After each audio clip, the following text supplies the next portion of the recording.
Bonjour à toutes et à tous, je suis aujourd'hui à quelques kilomètres de Cambrai dans les Hauts-de-France où s'organise depuis quelques jours une mobilisation contre le projet de méga-canal Seine-Nord-Europe. Pour faire court, ce projet c'est un canal de 54 mètres de large, 107 km de long, 6 écluses, 3 ponts et tout ça pour relier Paris à la Belgique et aux Pays-Bas par voie fluviale. Ce projet, c'est aussi, selon les organisations, 10 milliards d'argent public, 300 espèces protégées menacées, 3000 hectares artificialisés, 35 milliards de mètres cubes d'eau accaparés et surtout une méga-bassine de 22 fois la taille, celle de Sainte-Soline. À cette occasion, un village festif et militant s'est organisé à quelques kilomètres de ce projet. Je mélange le jaune et le blanc, c'est la crise copine. Les jeunes chôment sur des bancs. Désolé, ce doit être un problème d'emplacement, mais vu d'ici, je ne sens qu'un système oppressant. On est tous asonnés, assommés. On sera où, quand, l'heure de nous-mêmes. On a ici, en fait, dans un village plein de structures et plein de lieux différents. On a des chapiteaux pour faire des tables rondes. On a un espace bambinerie là-bas pour que les enfants puissent venir et rester en manif.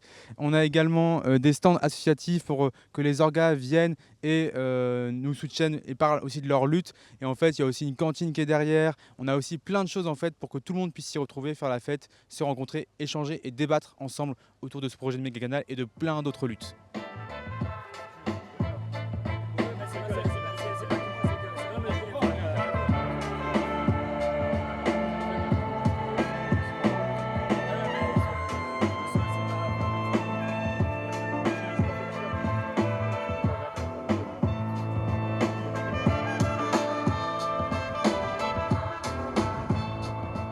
Alors la lutte contre le méga-canal ne date pas d'aujourd'hui. En octobre 2025, il y avait déjà une première manifestation qui a rassemblé à peu près 2000 personnes. Et aujourd'hui, à l'appel d'Extinction Rébellion des Soulèvements de la Terre ou de la Confédération Paysanne, il y a une nouvelle manifestation qui s'organise à Oisy-le-Verger et qui va partir dans quelques instants.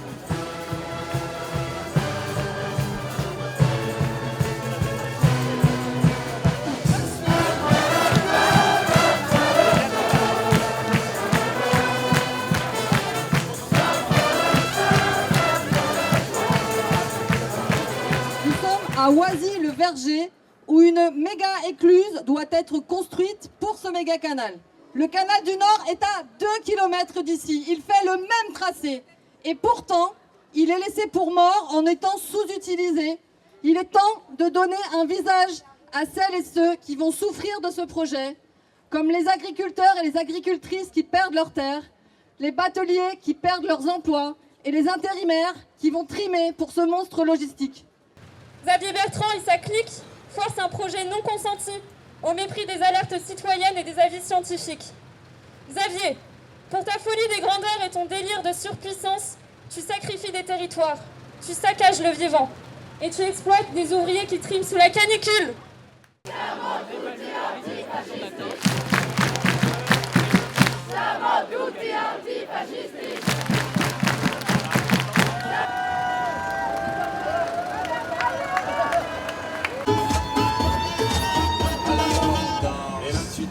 C'est fini, car pire que ça, ce serait la mort. Quand tu crois enfin que tu t'en sors, il n'y en a plus. Notre village a fait partie du remembrement global pour pouvoir faire une réorganisation des terres et faire du prélèvement foncier pour pouvoir faire une réserve foncière nécessaire au Grand Canal. Là, on a perdu sur 60 hectares, on en a perdu 20, donc on a perdu un tiers. À la Chambre d'agriculture, on leur dit sur 40 hectares, il ne faut pas vous installer, vous n'allez pas gagner un revenu, quoi.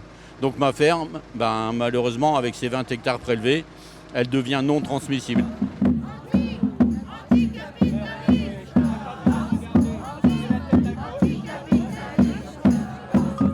à peu près 1 an et demi, 2 ans, on a appris qu'il y a des décideurs qui ont décidé, à cause de ce canal, de fermer le canal du Nord pendant 2 ans. Sachant que nous, on n'avait pas été prévenus et nous, on a pris ça par hasard. Moi, je le dis, c'est mon propre pays qui tue notre métier à nous. Et c'est ça. Il y en a qui me disent non, mais si, c'est ça. En fait, ils nous imposent à évoluer. Mais moi, si je ne veux pas évoluer, si je veux garder mon petit convoi, parce que moi, je transporte, j'ai un convoi. Moi, je suis très bien dans ce que je fais. Pas besoin d'évoluer, mais là, on sera dans la contrainte de le faire. Et c'est ça, en fait, que je dénonce. Et c'est ça qu'on voudrait de se faire entendre. Et nous, on est les premiers concernés, on n'est pas entendus. Donc, ils préfèrent tuer plus de centaines d'entreprises pour 4 km. Ils ont investi de l'argent. Bon, maintenant, je ne sais pas s'il va être utile, mais nous verrons bien. De toute façon, nous passons notre temps à subir. Donc nous verrons bien ce qui va se passer. Ça sert à rien. On nous a fait croire, on nous a dit, bien sûr, on nous a fait croire qu'il y aurait moins de camions sur les autoroutes. Mais ça, on verra bien. Mais je ne sais pas si vraiment ça va faire donner du travail, tout ça.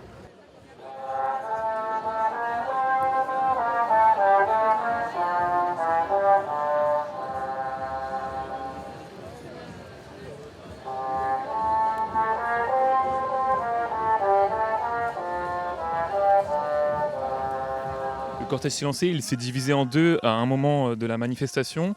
L'un des deux cortèges va maintenant en direction du site de construction de ce canal.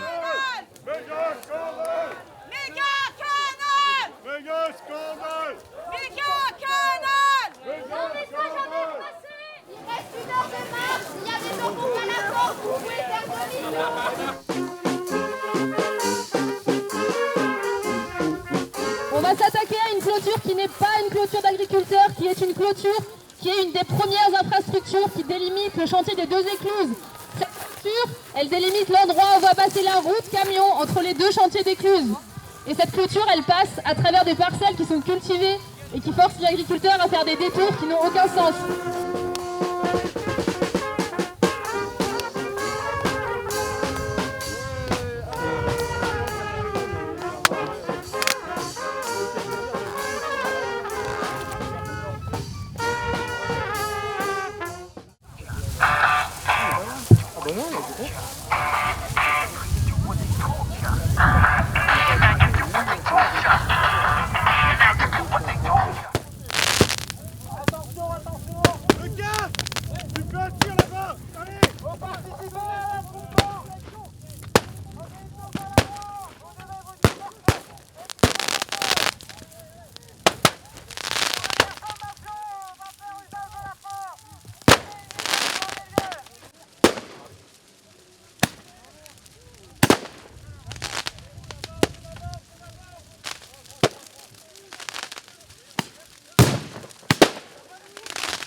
Dans le parcours de la seconde manifestation, des affrontements ont éclaté entre forces de l'ordre et militants qui ont mis le feu à un champ.